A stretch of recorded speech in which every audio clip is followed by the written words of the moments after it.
Bonjour. Que serait l'architecture, la poésie ou les mathématiques sans la culture arabe qui recueillit aussi les savoirs antiques qui s'aventura bien loin de ses frontières quand l'Europe s'enfermait sur elle-même? C'était un extrait d'un discours de l'ancien président français Jacques Chirac lors de l'ouverture de la 31e conférence générale de l'UNESCO à Paris le 15 octobre 2001. Nous avons le plaisir d'accueillir Madame Akila Sehri, professeure enseignante animée par la passion ardente envers la langue et la culture arabe. Elle a été derrière la réalisation de plusieurs projets au niveau de l'enseignement de la langue arabe et la promotion de cette culture. Akila Sehri est aussi présidente du Centre culturel arabe canadien. Ici Kamal Benkiran, bienvenue chez Art et Lettres.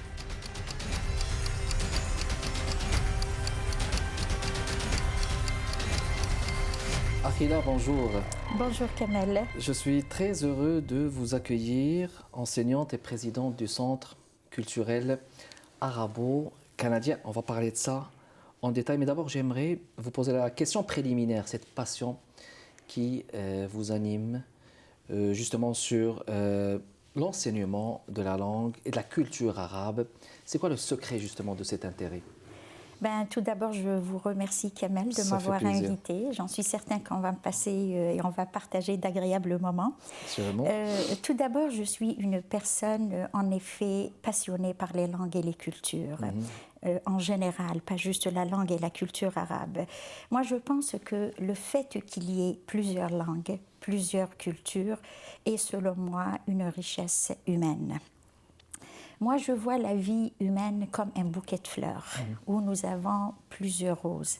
Chaque rose a sa senteur, chaque rose a sa forme, son cachet, son identité. Et de là, je ne peux pas dire que cette rose, elle est plus belle que l'autre, ou bien cette rose, elle est meilleure que l'autre. Mais le fait d'avoir un bouquet de fleurs avec des différents composants est, selon moi, à mon avis, beaucoup plus beau qu'un bouquet avec des roses de la même forme ou bien du même type. Donc c'est comme ça que je vois la vie humaine. Aussi sur le plan personnel, je peux dire que j'ai été toujours fascinée par les langues parce que je vois que quelqu'un qui a l'accès à plusieurs langues, c'est quelqu'un qui a l'accès à une palette infiniment très large de connaissances et de vécu. Une personne unilingue, c'est sûr qu'elle n'a pas le même nombre d'outils dans son coffre ou bien dans sa boîte, comme on dit. Donc la richesse des langues, elle est quand même enrichissante pour nous aussi, à fur et à mesure qu'on s'y intéresse. Mais la langue arabe, c'est sa beauté justement ? Avant de parler de la langue arabe, je voudrais vous dire aussi que moi, sur le plan personnel, j'ai toujours travaillé dans des milieux diversifiés. Depuis le début de ma carrière en Algérie, j'étais professeure universitaire à l'université d'Alger.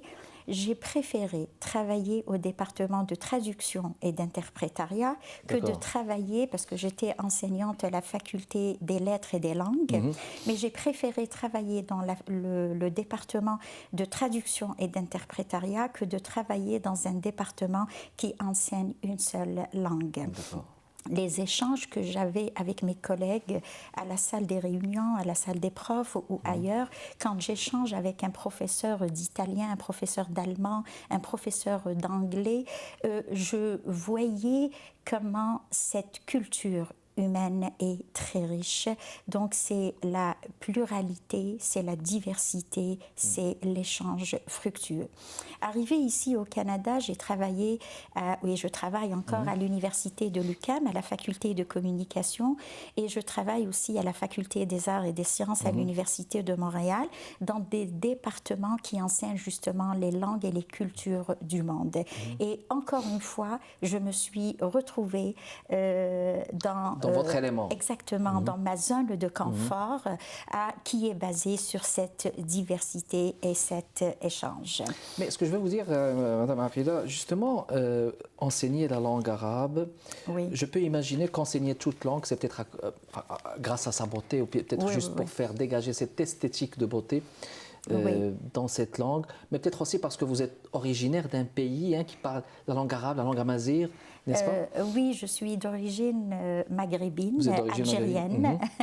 Moi, je fais partie des gens qui croient dans ce grand Maghreb.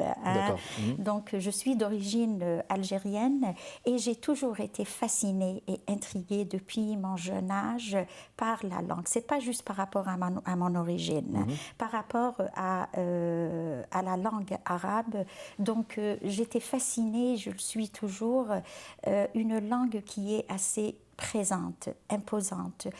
Quand j'écoute un poème en arabe, même si je ne comprenais rien... Ça vous attire. Exactement. Depuis mon jeune âge, même si je ne comprenais rien, un petit extrait de la prose arabe, dans les médias, c'est-à-dire un journal télévisé présenté en arabe, mais qui est bien présenté, bien dit. J'ai toujours été fascinée par cette langue. Ensuite, je me suis spécialisée dans cette langue et cette littérature, cette culture arabe, tout ce qui a rapport avec le monde arabe. La langue arabe est l'une des plus anciennes langues parlées, qui fait partie de la famille sémitique des langues. Si on parle des langues sémitiques, la langue arabe est la langue la plus pratiquée dans le monde de nos jours. C'est la langue sémitique la plus pratiquée. La plus pratiquée, oui. Exactement. C'est une langue dont le nom remonte dans l'histoire à très loin. Donc l'appellation remonte au nom biblique Sam, fils de Noé. Exactement. La langue arabe est une langue vivante, comme toutes les langues, qui mérite de la mettre en avant. Et on dit une langue chamito. C'est sémitique, c'est ça? Sémitique, exactement. Sémitique. Et vous conviendrez, Akhila, aussi que le fait de lire beaucoup dans une langue, ça produit cette fascination dans le fond. Ça, c'est sûr. Ça, c'est sûr. Oui, ça, c'est sûr. Quand le fait de lire dans n'importe quelle langue, peu importe, comme vous venez de dire, les origines. Puis, justement, au niveau de la langue arabe, vous enseignez la langue et la culture. Donc, c'est-à-dire que vous montrez cette littérature arabe à vos enseignants. Ah oui, oui. On va parler maintenant comment transmettre justement cette langue et cette culture, surtout qu'on travaille avec des étudiants non arabophones. Donc, c'est une langue aussi qui est source de plusieurs richesses. Donc, si je parle du domaine de la médecine, de l'astronomie, de la philosophie, de la botanique, de la zoologie, donc c'est une langue qui est source de plusieurs richesses et qui a contribué à l'essor de la civilisation universelle. Aussi, c'est une langue qui a évolué à travers le temps. Donc, il y a beaucoup de métamorphoses. Donc, si on parle de la langue du Coran, on peut dire, et beaucoup de linguistes, c'est la première métamorphose, parce que c'est une langue quand même qui est un petit peu différente de la langue arabe pré-islamique. Oui, c'est une différence. C'est pour ça qu'on parle de langue vivante parfois. Donc, on va rebondir sur cette question et on va le faire après la pause. Restez avec nous, mesdames et messieurs.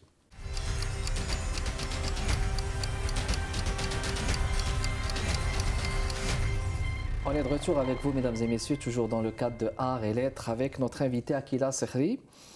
Alors, une question peut-être générale, juste pour rebondir aussi sur la question des langues vivantes dont on parlait tout à l'heure. Comment est-ce que vous enseignez cette langue, justement, aux gens qui ne sont pas forcément arabophones, qui viennent de divers horizons? Oui, en fait, moi, en tant que personne qui vient du monde arabe, une personne, comme je vous l'ai déjà mentionné, fascinée par cette langue et cette culture arabe, je me sens justement, je ne sais pas pourquoi j'ai ce sentiment de responsabilité envers la langue et la culture arabe qui a été malheureusement liée très souvent à plusieurs préjugés, stéréotypes et des idées reçues. Donc, comment enseigner la langue arabe? C'est sûr qu'on fait appel à plusieurs stratégies pédagogiques qui font en sorte de maximiser la qualité de l'enseignement, comme le cas de toutes les langues vivantes. Donc, on utilise plusieurs stratégies. je peux dire, par exemple, on fait recours à plusieurs documents authentiques, tels que la littérature, la chanson. Les œuvres littéraires. Exactement, les œuvres littéraires, la chanson. La chanson aussi. Oui, quand on dit plusieurs documents authentiques, c'est-à-dire des documents sonores, écrits, audiovisuels. Si je parle de la chanson a la particularité de nous donner l'accent à la fois à la langue et à la culture. Il y a une question qui revient, Rila, justement, concernant l'apprentissage de la langue arabe. Vous conviendrez que certaines lettres ou consonnes sont difficilement prononçable pour les gens. Oui, ça c'est un autre défi. Ça c'est un autre défi justement pour vous. Justement, donc quand on parle des défis qu'on doit relever quand on enseigne la langue arabe, premièrement c'est une langue tout à fait différente des autres langues latines que nos étudiants connaissent. Donc on doit aller chercher dans toutes les langues, si on dit par exemple les emphatiques en arabe, le sad, le dad, le ta, le da, très difficile. Et moi je dis toujours à mes étudiants, l'être humain, c'est l'être humain. On est tous pareils. On a les mêmes cordes vocales.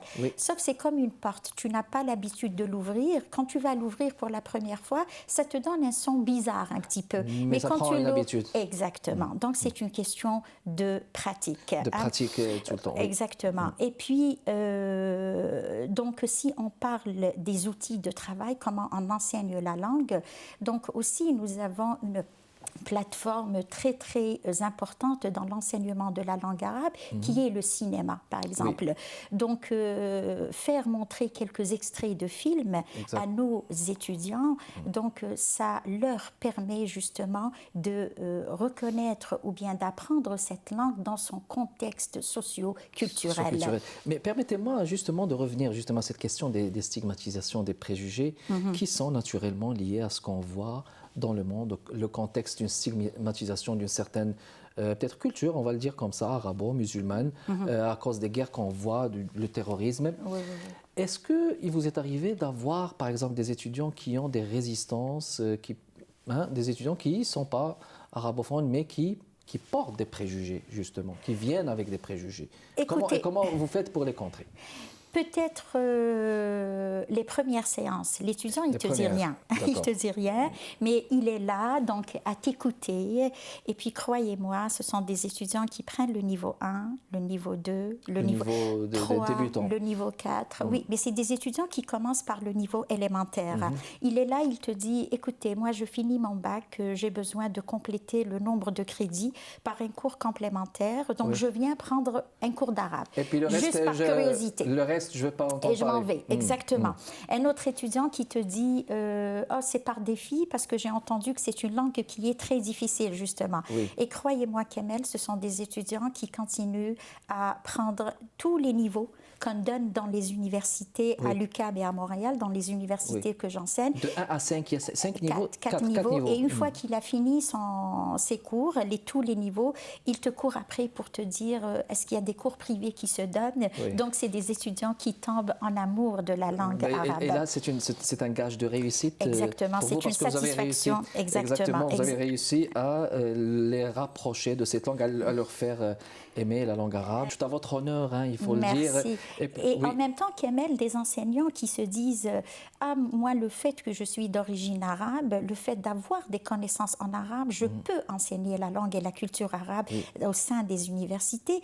Aussi, ils se trompent parce que tu dois bien connaître cette langue et cette culture. C'est parce qu'ils risquent de poser une question souvent c'est pas juste une question. inattendue. Même l'étudiant, il ne te pose pas la question, mais si tu ne connais pas la nature de la langue, tu ne peux pas faire tous ces liens logiques. Exactement. Par exemple, les médias, qui sont justement un outil extraordinaire et excellent comme un support dans nos cours, tu fais écouter tes étudiants ce qui se passe dans le monde en arabe. En arabe, et ils l'analysent.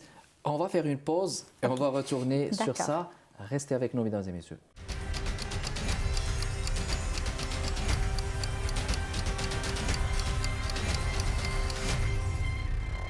De retour, mesdames et messieurs, toujours dans le cadre de Art et Lettres. Un retour avec notre invité, Aqila.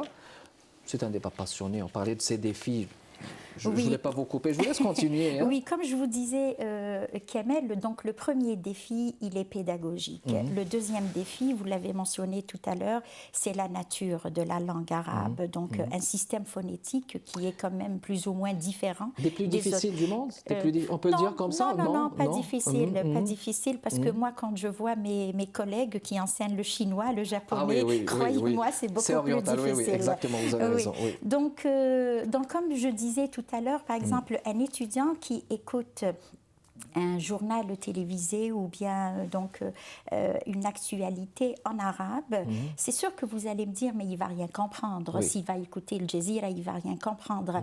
Mais croyez-moi, Kamel, s'il va entendre, par exemple, Harakat Fath, tout de suite, il te dit, Harakat Fath, ça veut dire quoi, madame? Tu vas dire, donc, c'est un mouvement qui est en Palestine et tout. Il va te dire, mais Haraka, ça ne veut pas dire une voyelle, madame? Et puis, en effet, Al-Haraka, dans la phonétique arabe, c'est la voyelle. Et pourquoi on l'a appelé haraka? Parce que c'est un mouvement, littéralement, qui fait bouger la consonne. Oui. Et ça, il a prononcé, on a prononcé juste le ha qui est un H aspiré, on n'a pas prononcé le qa, qui est une lettre extrêmement pénible, mesdames et messieurs, en langue arabe. J'en suis témoin. Si vous permettez, Madame Akila, on va passer à ce mandat que vous avez, présidente du Centre culturel arabo-canadien. Les objectifs et le mandat, s'il vous plaît. Oui, je suis présidente du Centre culturel arabo-canadien. Ça fait pas longtemps maintenant. J'étais membre très actif dans ce Centre culturel arabo-canadien depuis sa naissance en 2015. Maintenant, je suis présidente de ce centre depuis septembre 2019. Mais j'étais secrétaire générale de ce centre. Alors, c'est quoi son mandat, justement? Écoutez, pour parler du centre, je dirais que nous avons la chance de vivre ici à Montréal, dans une ville cosmopolite. Tout à fait. Donc, où la diversité culturelle est fortement présente. Et de là, chaque culture peut s'épanouir ici. Hein.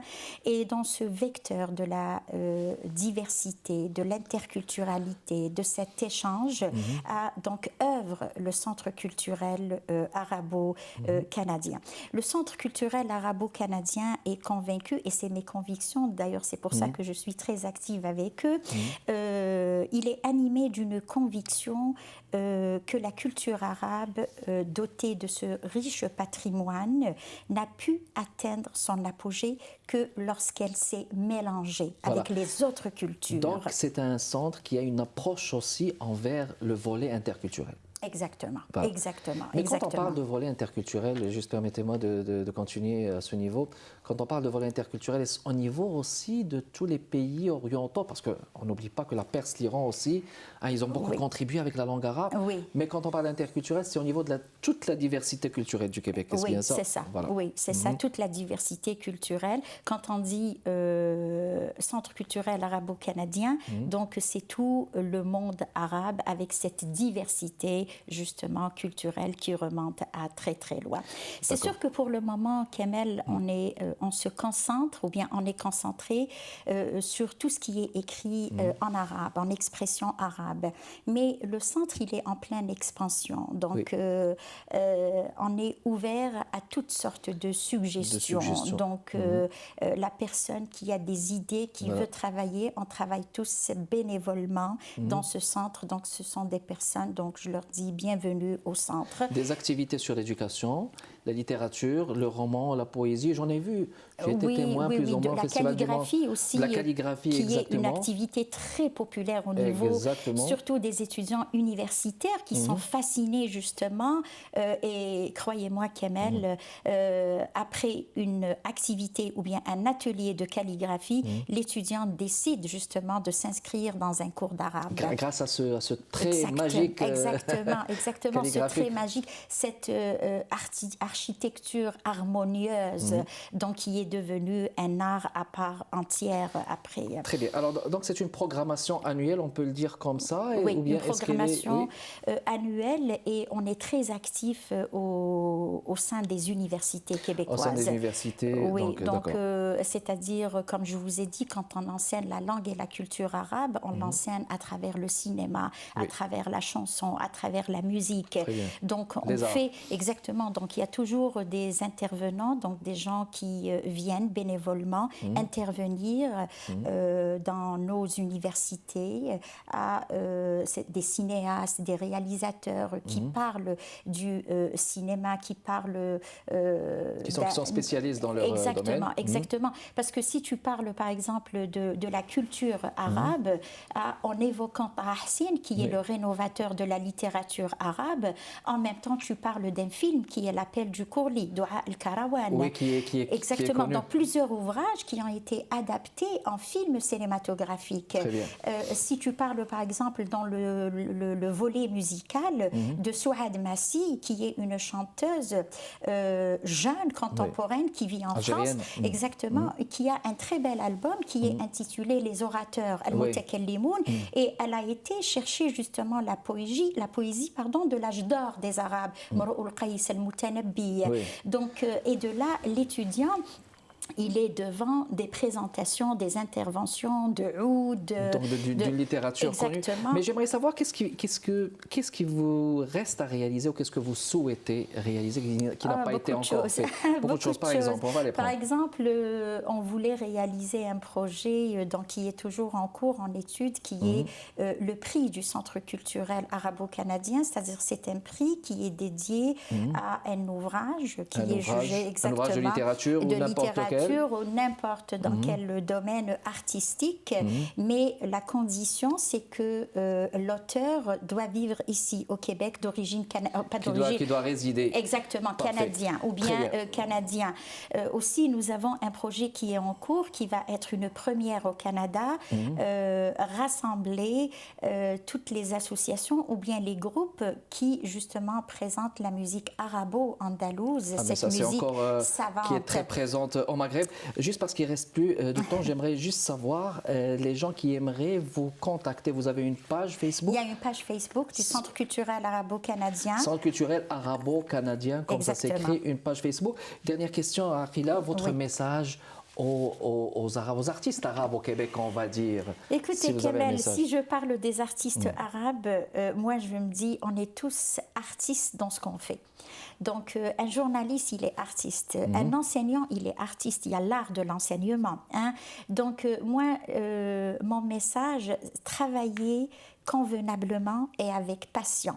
Et du moment qu'on parle de la langue et de la culture arabe, je dirais que le mot fan, qui est l'art justement en arabe, littéralement veut dire ce mélange, cette diversité, cette créativité. Qui fait l'originalité. Donc soyons artistes dans ce qu'on fait, et puis travailler convenablement et avec passion, et on va devenir tous artistes dans nos domaines. Alors sur ces mots, c'était un plaisir de vous avoir accueilli. Merci, le plaisir est partagé. Je vous en prie, merci beaucoup de votre continuel intérêt, mesdames et messieurs. Kamal Benkiran avec vous. Je vous fixe rendez-vous la semaine prochaine, même date, même heure, jeudi à 15h30. Restez avec nous.